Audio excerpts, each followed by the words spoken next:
Alhamdulillahilladzi arsala rasulahu bil huda wa dinil haqq liyudhhirahu ala dini kulli wa kafa billahi syahida.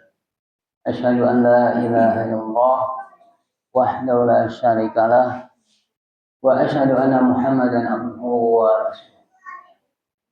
Puji serta syukur marilah kita panjatkan kehadirat Allah Subhanahu wa taala, yang mana saat ini kita masih diberikan waktu dan kesempatan untuk thalabul ilmi dalam acara kajian rutin, yaitu sesudah sholat maghrib malam Senin, yaitu pada hari Minggu. Alhamdulillah, adapun tema yang akan saya bawa adalah al-masailul mayit, yaitu al-masail artinya jama dari masalah, artinya masalah-masalah tentang kematian. Hadirin wal hadirat rahimakumullah, kita telah mengetahui bahwa setiap yang bernyawa itu akan meninggalkan dunia. Kuluman alaiha fan, di dalam surat Ar-Rahman diterangkan bahwa setiap yang bernyawa itu akan fana, akan mati, akan meninggalkan dunia. Baik itu para malaikat, para jin atau setan, manusia, dan juga makhluk-makhluk yang ada di muka bumi ini, yaitu binatang dan makhluk-makhluk melata lainnya. Mereka semua itu bernyawa. Kuluman alaiha fan, setiap yang bernyawa itu pasti akan meninggalkan dunia ini. Tentunya yang akan saya bahas yaitu tentang meninggalnya manusia, masalah-masalah tentang kematian manusia. Masalah pertama adalah bahwa kematian itu tidak dapat ditolak. Tidak dapat kita lari daripada kematian tersebut. Kemudian kita tidak dapat memilih tempat di mana kita meninggal dunia. Yaitu kematian itu tidak dapat ditolak. Di dalam surat Al-Mu'minun diterangkan, a'udzubillahi minasyaitonir rajim, qul fadra'u alaikumul mauta in kuntum sholikin. Qul fadra'u, katakanlah, tolaklah oleh kalian, alaikumul mauta, atas kamu, yaitu kematian, in kuntum sholikin. Jadi kematian itu tidak dapat ditolak. Walaupun dia seorang raja yang gagah, yang berani, mempunyai pasukan yang kuat, mempunyai pasukan yang banyak, mempunyai pasukan dengan persenjataan lengkap, walaupun dikerahkan semua pasukan tersebut untuk menolak kematian seorang raja, maka kematian itu tidak dapat ditolak. Pasti akan menjemput raja tersebut. Hal ini dikisahkan, maaf ya, saya ini baca aja ya biar jelas. Suatu hari Harun Ar-Rasyid pergi berburu. Di tengah perjalanan ia bertemu dengan seseorang yang bernama Buhlul. Kemudian Harun berkata, "Berilah aku nasihat wahai Buhlul." Jadi ini ada salah satu contoh pemimpin yang baik ya. Pemimpin yang baik itu mau menerima nasihat dari siapapun, termasuk kita sebagai kepala rumah tangga. Kita harus siap menerima nasihat dari anak dan istri kita. Jangan sampai kita merasa bahwa kita ini ar-rijalu qawwamun 'alan nisa, sebagai pemimpin bagi manusia. Ketika perempuan, istri kita mungkin memberi nasihat kepada kita, anak kita memberi nasihat kepada kita, kita menolaknya karena kita adalah seorang pemimpin. Di sini jelaskan bahwa Harun Ar-Rasyid seorang pemimpin, dia meminta nasihat kepada seorang buhlul. Lalu buhlul itu berkata, "Wahai Amirul Mukminin, di manakah bapak dan kakek-kakekmu dari sejak Rasulullah hingga bapakmu?" Kemudian Harun menjawab, "Semuanya telah mati." "Di mana istana mereka?" tanya Buhlul. "Itu istana mereka," jawab Harun. "Lalu di mana kuburan mereka?" "Ini di sini kuburan mereka," jawab Harun. Buhlul berkata, "Di situ istana mereka dan di sini kuburan mereka. Bukankah istana itu sedikit pun tidak memberi manfaat bagi mereka sekarang? Kamu benar, wahai Buhlul." Kemudian Harun al-Rasyid meminta lagi nasihat kepada Buhlul. "Wahai Amirul Mukminin, engkau diberi kekuasaan atas pembendaharaan Kisra dan diberi umur panjang. Lalu apa yang bisa kau perbuat? Bukankah kuburan adalah terminal akhir bagi setiap yang hidup? Kemudian engkau akan disidang tentang berbagai masalah?" "Tentu," kata Harun. Setelah itu Harun pulang dan jatuh sakit. Setelah beberapa hari menderita sakit, sampailah ajal menjemputnya. Pada detik-detik terakhir kehidupannya, ia berteriak kepada punggawanya. Itu ketika Harun al-Rasyid akan meninggal dunia, dia ingat pada punggawanya bahwa dia mempunyai kekuasaan, bahwa dia mempunyai tentara yang banyak, bahwa dia mempunyai tentara yang kuat, bahwa dia mempunyai tentara itu mempunyai persenjataan yang kuat. Maka Harun al-Rasyid, kumpulkanlah mereka. Maka dikumpulkanlah seluruh tentara. Harun al-Rasyid menangis dan berkata, "Wahai Zat yang tidak pernah kehilangan kekuasaan, kasihanilah hambamu yang telah kehilangan kekuasaan ini." Tangisan itu tak berhenti hingga ajal mencabut nyawa. Hadirin wal hadirat rahimakumullah. Meskipun ini kisah, tapi ini adalah merupakan suatu bentuk pelajaran bahwa kematian itu tidak dapat ditolak. Meskipun kita masih menginginkan kehidupan di dunia ini, meskipun kita masih betah di dalam kehidupan dunia ini, meskipun kita masih betah dengan kenikmatan-kenikmatan yang telah Allah berikan kepada kita, walaupun kita masih betah dengan keterlenaan hidup kita selama ini, baik waktu, baik makan, baik minum, itu semua mungkin terasa mengalir begitu saja. Maka ketika suatu hari kematian menyebut kita, kita mungkin tidak siap, kita menolak terhadap kematian tersebut. Maka sungguh bahwa kematian itu pasti kita tidak dapat menolaknya. Kemudian bahwa kematian itu kita tidak dapat lari daripada kematian. Meskipun kita lari, misalkan kita sudah ditakdirkan oleh Allah Subhanahu wa taala mati di sini, kita lari ke tempat yang lain.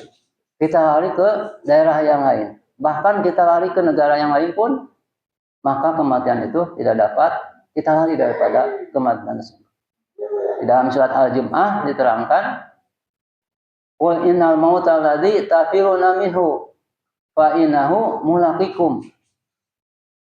Qul innal mauta alladzina tafiruna minhu. Sungguhnya katakanlah, sungguhnya kematian yang kamu lari daripadanya, fa innahu mulaqikum. Sungguhnya kematian itu pasti akan menemui kamu. Summa turaduna ila alimil ghaibi wa syahadah fa yunabbi'ukum bima kuntum ta'malun. Maka kamu pasti akan dikembalikan kepada alimul ghaibi wa syahadah. Itu pada Allah yang Maha mengetahui yang nyata dan yang gaib. Dan bahayanya yaitu summa yunabbi'ukum bima kuntum ta'malun. Ini yang sangat berat sekali. Apabila kita sudah menjalani kematian, itu kita akan yunabbi'ukum bima kuntum ta'malun, akan diperlihatkan apa-apa yang telah kita perbuat. Ini akan menjadi pertanggungjawaban. Nanti kita ini yang sangat berat bagi kita. Jadi bukan masalah kematian, tapi tanggung jawabnya setelah kematian kita yang menjadi berat. Hal ini dikisahkan sebentar. Maaf ya, saya dikit pakai kisah mana nomor 2. Satu, dua, ini.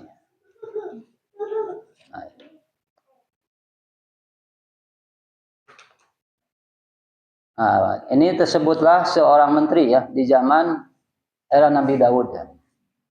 Kemudian seorang menteri tersebut juga masih menjadi menteri pada zaman Nabi Sulaiman alaihissalam. Tersebutlah seorang menteri di era Nabi Daud alaihissalam bernama Jalil al-Qadri. Ketika Nabi Daud alaihissalam meninggal, ia menjadi menteri pada era Sulaiman bin Daud. Nah, di suatu pagi si menteri itu mengikuti suatu rapat ya, yaitu pada yang diadakan oleh Nabi Sulaiman alaihissalam. Kemudian pada saat rapat tersebut masuklah seorang laki-laki dan memberi salam dan membisikkan sesuatu ke telinga Nabi Sulaiman alaihissalam. Lelaki itu memandang tajam kepada Jalil, yaitu kepada sang menteri tersebut ya.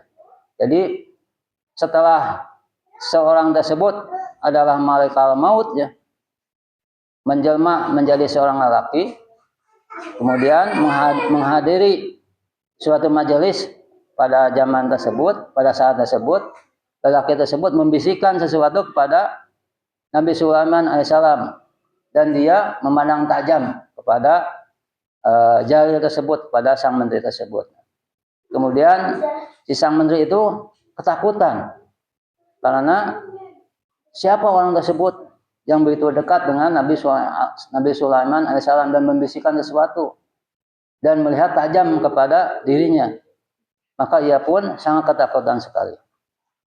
Ketika lelaki itu telah keluar dari majelis, sang menteri bertanya kepada Nabi Sulaiman alaihissalam, "Wahai Nabi Sulaiman, siapakah lelaki tadi yang barusan keluar tadi? Sungguh pandangan matanya membuat aku takut." Kemudian Nabi Sulaiman alaihissalam menjawab, "Ia adalah malaikat maut yang menjelma manusia. Ia mendatangiku, seketika itu gemetarlah sang menteri dan menangis." Kemudian sang menteri tersebut kepada Nabi Sulaiman alaihissalam berkata, "Wahai Nabi Allah, demi Allah aku memohon kepadamu agar kau perintahkan angin bertiup membawaku ke tempat yang paling jauh ke India." Jadi sang menteri itu saking ketakutan terhadap malaikat maut, maka ia ingin lari daripada kematian tersebut. Maka ia meminta kepada Nabi Sulaiman, karena kita tahu bahwa Nabi Sulaiman itu mempunyai oleh Allah Subhanahu wa taala diberi kelebihan untuk menundukkan angin. Maka seorang menteri tersebut meminta kepada Nabi Sulaiman untuk membawa angin tersebut, yaitu pergi jauh ke India ya. Karena dia takut daripada kematian, ia lari dari kematian tersebut ke India. Nabi Sulaiman alaihissalam akhirnya memenuhi. Sang menteri pun terbang ditiup angin. Keesokan harinya malaikat maut datang kembali ke hadapan Nabi Sulaiman sebagaimana kemarin. Nabi Sulaiman alaihissalam berkata, "Kemarin kau telah membuat sahabatku gemetar. Mengapa kau memandangnya begitu tajam?" Malaikat itu berkata, "Wahai Nabi Allah, aku mendatangimu pagi hari. Aku terkejut mengetahui orang itu masih bersamamu di sini. Padahal Allah telah memerintahkanku mencabut nyawanya selepas zuhur di India." Ini menjelaskan bahwa kematian itu kita tidak dapat lari daripada kematian. Walaupun kita lari ke negeri yang jauh seperti seorang menteri tadi ke India, tapi tetap kematian itu akhirnya menjemput menteri itu. Hadirin wa hadirat rahimakumullah.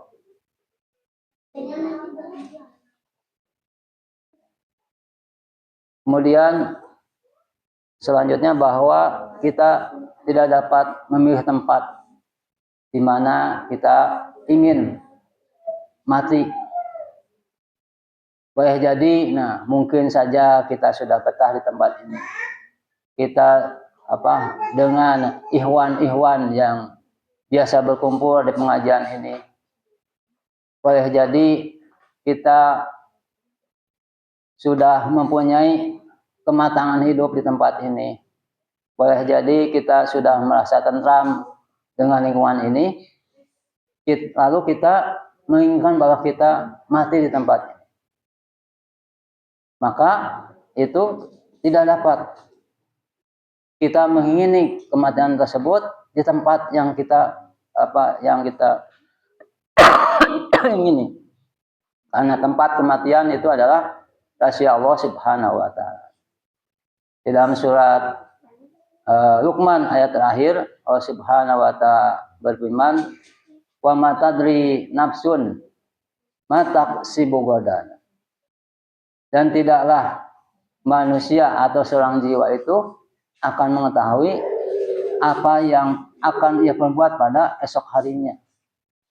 Jadi apabila kita berjanji atau kita bisa mengerjakan sesuatu untuk esok hari, kita jangan terlalu yakin bahwa kita itu dapat mengerjakan hal tersebut. Tapi kita mengucapkan insya Allah. Insya Allah dengan kehendak Allah kita akan mengerjakannya. Atau insya Allah kita akan menunaikan janji tersebut. Jangan sampai mungkin banyak di antara kita ya berjanji misalnya, biarlah sama saya, atau biarlah yang itu sama saya nanti. Ini harusnya jangan bilang insya Allah itu dapat saya lakukan, insya Allah dapat saya kerjakan, insya Allah saya akan memenuhi janji. Wa ma tadri ma taksibu ghadan. Janganlah kamu yakin bahwa kamu itu akan melakukan esok hari. Wa ma tadri bi ayyi ardi tamut. Dan janganlah kamu mengira atau kamu tidak mengetahui di mana kamu akan meninggal dunia. Jadi kita tidak bisa memilih karena kita cinta terhadap tempat ini, karena kita suka kepada tempat ini, karena kita sudah tentram di tempat ini, lalu kita menginginkan kita mati di mana. Kematian itu adalah tempatnya adalah rahasia Allah Subhanahu wa taala. Boleh jadi karena kita sudah saking cintanya, tapi kalau Allah sudah menentukan kita untuk keluar dari tempat tersebut, maka Allah pun akan mengeluarkan kita dari tempat kita ini dengan keperluan. Banyak sekali kita menyaksikan saudara-saudara kita, sehari-harinya dia di lingkungan itu saja, tapi suatu ketika Allah menakdirkan dia keluar dari tempat tersebut, akhirnya dia meninggal dunia.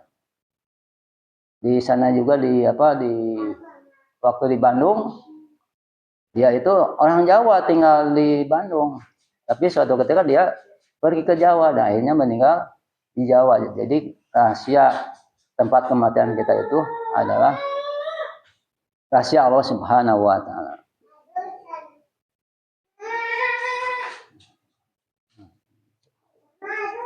Hadirin wal hadirat rahimakumullah. Kemudian masalah yang kedua adalah tentang azab dan nikmat kubur. Azab dan nikmat kubur adalah perkara gaib. Kita tidak bisa dilihat dengan akal kita. Mungkin kita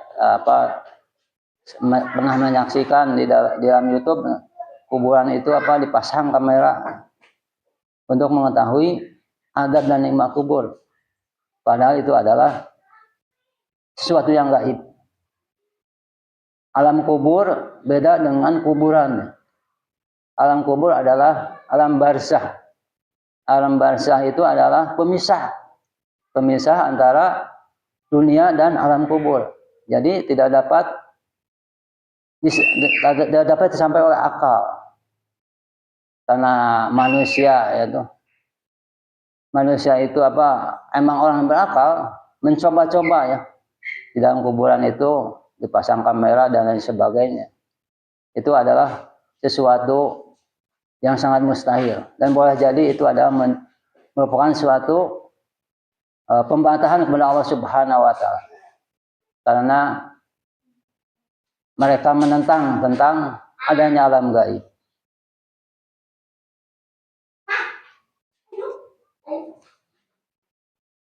Hadirin wal hadirat rahimakumullah. Mengenai azab dan alam kubur, Imam Ahmad meriwayatkan dalam sanadnya dari Al-Bara. Ini adalah hadis yang sangat terkenal. Dari Al-Bara bin Azid yang berkata, kami keluar bersama Rasulullah SAW untuk melayat jenazah. Lalu Rasulullah SAW duduk di atas kubur dan kami duduk mengelilinginya. Kami merasa di atas kepala kami ada burung. Beliau menggali lubang untuknya dan berkata, berlindunglah kepada Allah dari azab kubur. Kami berkata, kami berlindung pada Allah dari azab kubur. Beliau kembali berkata, berlindunglah kepada Allah dari azab kubur. Kami berkata, kami berlindung pada Allah dari azab kubur. Beliau kembali berkata, berlindunglah kepada Allah dari azab kubur. Kami berkata, kami berlindung pada Allah dari azab kubur. Lalu beliau, Nabi SAW bersabda, bila seseorang hamba mukmin berada di ujung dunia menuju gerbang akhirat, malaikat dari langit turun kepadanya dengan wajah putih bersih. Jadi apabila seorang hamba mukmin itu akan meninggal dunia, maka malaikat dari langit itu turun kepada wajahnya yaitu dengan wajah putih bersih. Secerah matahari. Mereka membawa kapan dan balsam agar mayat tersebut tidak busuk yang berasal dari surga. Jadi para malaikat maut itu turun kepada orang yang mukmin itu membawa kapan dan balsam dari surga. Mereka duduk sangat dekat dengan hamba itu dan mengucapkan salam. Jadi malaikat juga mengucapkan salam kepada kita apabila kita menjadi orang yang mukmin. Lalu duduk di atas kepalanya dan berkata, wahai jiwa yang suci, keluarlah menuju ampunan dan kediaman Allah. Maka ruh punya keluar sebagaimana aliran air yang deras. Lalu malaikat itu mengambil ruhnya. Jadi orang-orang yang mukmin nyawanya itu tidak didudut dengan secara paksa. Tapi ya ayuhan nafsul mutmainnah irji'i ila rabbiki radiyatan mardiyah. Jadi ruhnya itu keluar dengan sendirinya. Beda dengan orang-orang yang bukan beriman, mereka dipukul punggung dan kepalanya agar ruhnya itu keluar ya. Jadi orang-orang beriman, orang mukmin itu keluar sendiri ruhnya itu. Tetapi ia tak hanya sekejap memegang ruh tersebut. Selanjutnya ditaruh di dalam kapannya. Jadi ruhnya tersebut sama malaikat maut itu ditaruh dalam kapan. Daripadanya keluar wewangian yang paling harum. Setelah diletakkan di bumi, mereka mengangkat ruh tersebut ke atas langit. Kemudian setiap malaikat dilalui pasti bertanya. Jadi ruh itu diambil oleh malaikat kepada kapan ya. Kemudian diangkat oleh malaikat maut itu ke atas langit. Setiap malaikat maut itu membawa ruh itu melalui pintu langit tersebut, maka malaikat itu bertanya, ruh siapakah ini? Kemudian malaikat maut itu menjawab, Fulan bin Fulan, dengan menyebut nama bagus ya.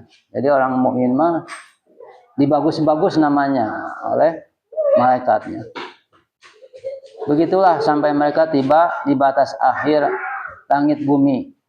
mereka meminta langit berikutnya dibuka dan dikabulkan. Demikianlah sampai pada langit berikutnya hingga sampai pada langit ketujuh. Allah Subhanahu wa Ta'ala berfirman, tulislah catatan hambaku ini dalam Illiyin. Jadi orang-orang beriman mah tulisnya dalam kitabnya itu dalam Illiyin dikumpulkannya. Kalau orang-orang mujrimin, orang berdosa itu di dalam Sijjin, ya, di dalam surat Al-Mutaffifin diterangkan. Jadi orang-orang mujrimin, orang berdosa itu kitabnya itu disimpan di Sijjin, sedangkan orang beriman, orang mukmin itu di Illiyin. Ya. Dan kembalilah ia ke bumi sehingga aku menciptakan, sesungguhnya aku menciptakannya dari bumi tanah dan akan kukembalikan lagi ke bumi tanah. Dari tanah pula akan aku keluarkan mereka sekali lagi. Jadi dengan hadis ini kita mengetahui bahwa roh setiap manusia itu akan diangkat ke langit, kemudian dikembali lagi ke bumi. Jadi roh itu ada di bumi sekarang ini yang sudah meninggal dunia. Tidak di langit, tapi dikembalikan lagi ke bumi, ya. Itu di alam barzah. Yang mana alam barzah itu tidak dapat dicapai oleh akal dan pikiran kita. Karena barzahun itu artinya pembatas. Yang mana pembatas Allah Subhanahu wa Ta'ala itu tidak dapat ditembus oleh siapapun. Seperti benteng Ya'juj dan Ma'juj, sampai sekarang pun walaupun teknologi yang sudah canggih sampai sekarang dengan satelit dan lain sebagainya, Ya'juj dan Ma'juj itu belum pernah diketemukan. Karena itu adalah merupakan suatu janji Allah Subhanahu wa Ta'ala. Dalam Al-Kahfi diterangkan bahwa hancurnya Ya'juj dan Ma'juj itu kalau sudah mendekati hari kiamat. Jadi kalau ada sekarang berita-berita bahwa benteng Ya'juj dan Ma'juj itu mustahil. Karena dalam surat Al-Kahfi diterangkan bahwa hancurnya benteng Ya'juj dan Ma'juj itu nanti kalau sudah mendekati hari kiamat. Hadirin wal hadirat rahimakumullah. Dua malaikat itu melanjutkan pertanyaan, siapa laki ini yang pernah diutus kepadamu? Jadi Rahman. Roh itu pun kembali ke dunia. Lalu datanglah dua malaikat yang duduk di hadapannya dan berkata. Jadi setelah itu ke bumi lagi, kemudian roh itu pun dikembalikan lagi ke dunia. Lalu datanglah dua malaikat. Nah setelah itu barulah dua malaikat itu datang yang duduk di hadapannya dan bertanya, siapa Rabbmu? Ia menjawab, Rabbku adalah Allah. Jadi orang beriman mah mudah menjawabnya. Rabbku adalah Allah. Apa agamamu? Agamaku Islam, jawabnya. Dua malaikat itu melanjutkan pertanyaan, siapa lelaki ini yang pernah diutus kepadamu? Ia menjawab, ia adalah Rasulullah SAW. Dari mana kamu tahu? Tanya malaikat. Aku membaca kitab Allah lalu beriman dan membenarkannya, jawab hamba tadi. Lalu terdengar seruan dari langit bahwa benarlah hambaku ini, berikanlah kasur dan pakaian dari surga, serta bukakan pintu surga. Setelah itu dilapangkanlah kuburnya sejauh mata memandang. Datang kepadanya seseorang yang berwajah tampan dengan baju yang bagus dan aroma yang harum. Orang itu berkata, berbahagialah dengan kemudahan yang diberikan kepadamu. Ini hari yang dijanjikan padamu. Ia berkata pada orang itu, siapa kamu? Wajahmu tampak bagus. Dijawab, aku amal solehmu. Engkau selalu bersegera mentaati Allah dan enggan bermaksiat kepadanya. Maka Allah mengganjarmu dengan kebaikan. Hadirin wahidat rahimakumullah. Itulah kisah seorang yang mukmin yang beriman. Jadi di akhir hidupnya di alam barzahnya itu menemui kebahagiaan. Meskipun kita sering mengetahui bahwa apabila ditanya oleh malaikat siapa Tuhanmu, siapa apa kitabmu dan siapa rasulmu, meskipun kita hafal, maka belum tentu kita dapat menjawabnya apabila kita tidak membenarkannya, apabila kita tidak mengamalkannya. Jadi boleh jadi, selama ini mungkin kita punya anggapan, wah saya mah sudah apabila malaikat bertanya ini akan dijawab ini, apabila malaikat bertanya itu dijawab ini, dan lain sebagainya. Padahal itu belum tentu, belum bisa menjamin kita untuk menjawab nanti di alam kubur. Tetapi apabila kita betul-betul beriman, betul-betul mengamalkannya, betul-betul bertanggung jawab terhadap kalimat-kalimat tersebut, maka insya Allah kita akan menjawabnya. Hadirin wahidrat rahimakumullah. Hadis ini sangat panjang ya. Kemudian selanjutnya sabda Nabi ketika orang-orang kafir dan fasik. Nah, ini tentang orang-orang kafir dan orang fasik berada di ujung dunia dan gerbang akhirat, datanglah malaikat berwajah hitam kepadanya. Ia duduk di sebelah sambil terus melotot. Aduh, ini sesuatu yang sangat mengerikan ya. Bayangkan apabila kita sendiri didatangi oleh seseorang yang berwajah sangat menakutkan ya, matanya melotot ya. Nah, begitupun keadaan orang kafir dan orang fasik di dalam alam kubur. Mereka didatangi malaikat yang berwajah hitam dan matanya melotot. Kemudian datanglah malaikat maut yang membawa tenunan kasar. Nah, ini beda lagi. Orang kafir dan orang fasik mah ketika akan meninggal dunia itu, malaikat itu membawa kain yang sangat kasar dan langsung menduduki kepalanya tuh, menduduki kepalanya. Malaikat itu berkata, wahai jiwa yang kotor, keluarlah menuju amarah dan muka Allah. Bergetarlah badannya, kemudian ruhnya dicabut dari badannya, sebagaimana dicabutnya bulu wol yang basah lekat dari alat panggang. Jadi wol itu kan kalau dipanaskan itu meleleh dan menempel kepada besi sebagai alat panggang. Bayangkan sesuatu yang sudah menempel padat, kemudian kita cabut dengan paksa, tentu akan susah sekali. Nah, begitupun orang-orang kafir, orang fasik itu, ruhnya itu dicabut secara paksa ya. Kemudian seluruh malaikat di langit, bumi, dan juga yang berada di antara keduanya melaknat. Beda lagi dengan yang orang beriman. Ya, mereka dibagus-baguskan namanya, tapi ini orang-orang yang fasik dan orang kafir itu dilaknat ya. Dicabut nyawanya dan segera ditaruh dalam tenunan kasar.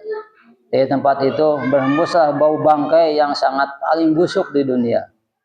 Ruhnya dibawa naik. Setiap malaikat yang dilaluinya pasti bertanya, ruh siapa yang buruk ini? Kemudian dijawab, ruh Fulan bin Fulan, dengan menyebut nama paling buruk yang pernah dipakai di dunia. Sehingga sampai di ujung langit dunia, malaikat pembawa ruh itu minta dibukakan pintu dan dikabulkannya. Kemudian Rasulullah SAW membaca ayat, la tufattahu lahum abwabu samai wa la yadkhulunal jannata hatta yalijal jamalu fi samil khiyaf.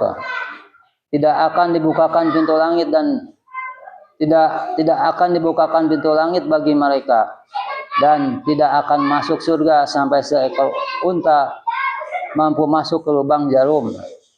Jadi orang-orang yang kafir, orang fasik itu tidak dapat masuk ke pintu langit berikutnya, dan dijamin tidak akan masuk surga sampai seekor unta masuk ke lubang jarum. Jadi sesuatu yang sangat mustahil. Artinya kita dapat membayangkan bagaimana besarnya unta itu masuk ke lubang jarum, pasti tidak akan masuk. Jadi orang kafir, orang fasik itu adalah sangat tidak mungkin sekali masuk ke dalam surganya Allah Subhanahu wa taala. Lalu Allah Azza wa Jalla berfirman, tulislah catatannya dalam sijin, di dasar bumi yang paling bawah. maka ruhnya dilemparkan begitu saja. Kemudian setelah itu roh tersebut dikembalikan ke jasadnya. Datanglah dua malaikat yang duduk di sampingnya. Mereka bertanya, siapa Rabbmu? Nah, orang kafir, orang fasik itu tidak bisa menjawabnya. Apa agamamu? Nah, cuman bisa bilang ya. Aku tidak tahu. Siapa laki ini yang pernah diutus kepadamu? Begitupun dia tidak bisa menjawabnya. Malaikat berkata, engkau tidak pernah tahu dan tidak pernah membaca Al-Quran.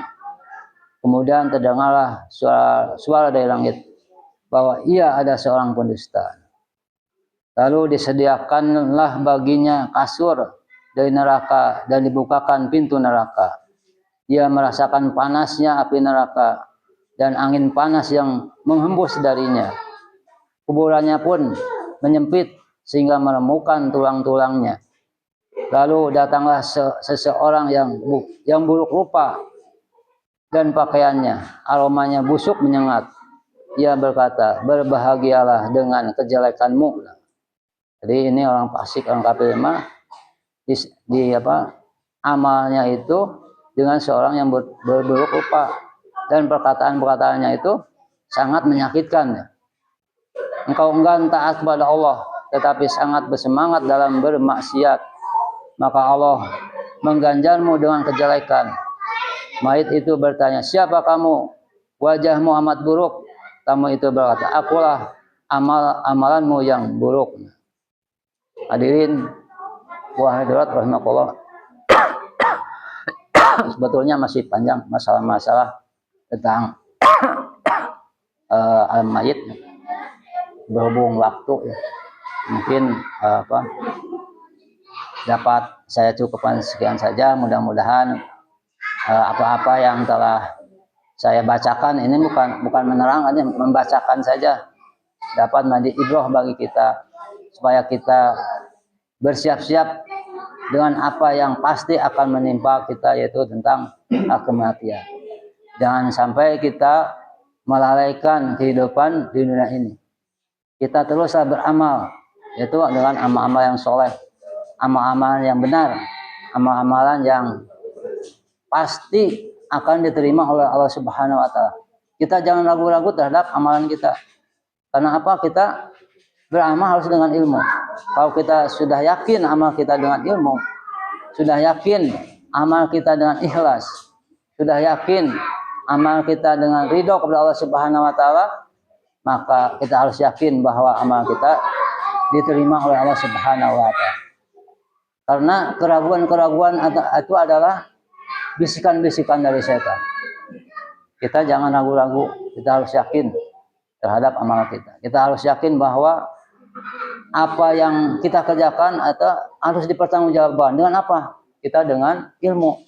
Ya, salah satunya kita bermajelis taklim. Karena seorang itu mendapatkan hidayah itu boleh jadi melalui majelis taklim, boleh jadi dengan membaca-baca buku, boleh jadi dengan dengan lingkungan teman-temannya. Karena itu semua menentukan hidayah yang dapat kita dapatkan. Karena hidayah itu tidak datang dengan sendirinya. Hidayah itu kita harus mencarinya. Jadi jangan sampai waktu kita kita pakai, gunakan sia-sia. Marilah kita berusaha mengumpulkan amal-amal soleh, karena tidak tahu kita akan meninggal kapan. Boleh jadi boleh jadi banyak kejadian ya, ketika berkumpul kemudian pulang meninggal dunia, banyak sekali. Terkadang kita takut kepada kematian, tapi seperti yang telah tadi terangkan bahwa kematian itu pasti akan menjemput kita. Kita tidak bisa lari daripada kematian. Kita tidak bisa menentukan di mana tempat kematian. Mungkin itulah yang dapat saya sampaikan. Aku lupa hada wa astagfirullahaladzim. Wassalamualaikum warahmatullahi wabarakatuh.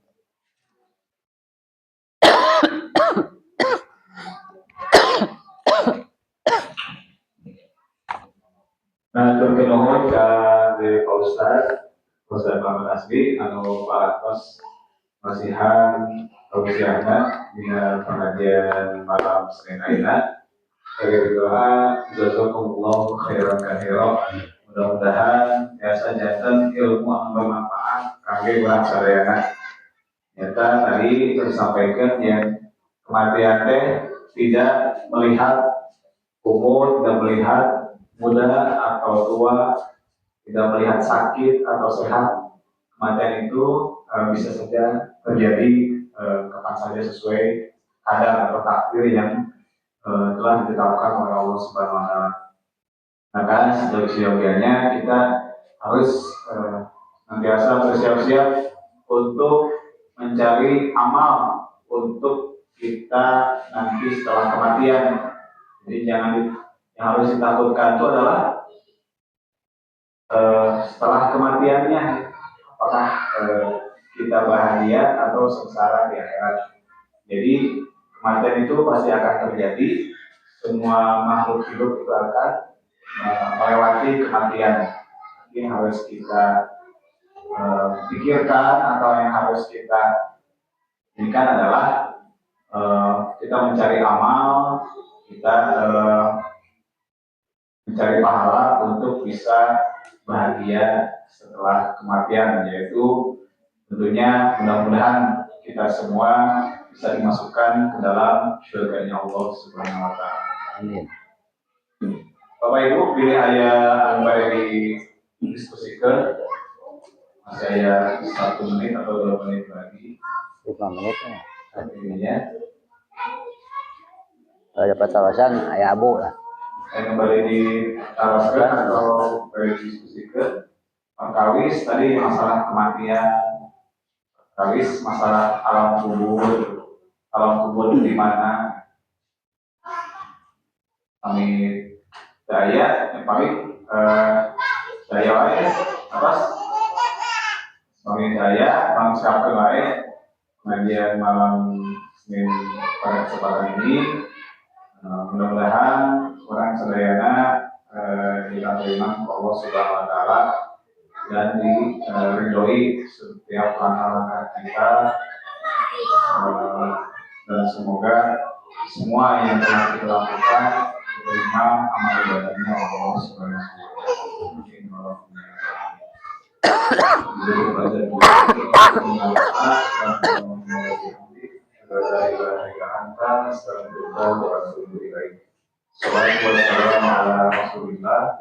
Assalamualaikum warahmatullahi wabarakatuh. Waalaikumsalam.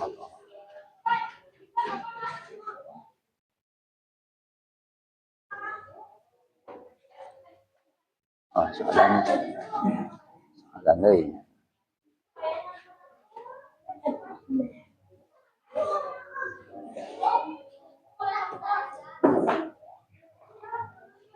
Juga.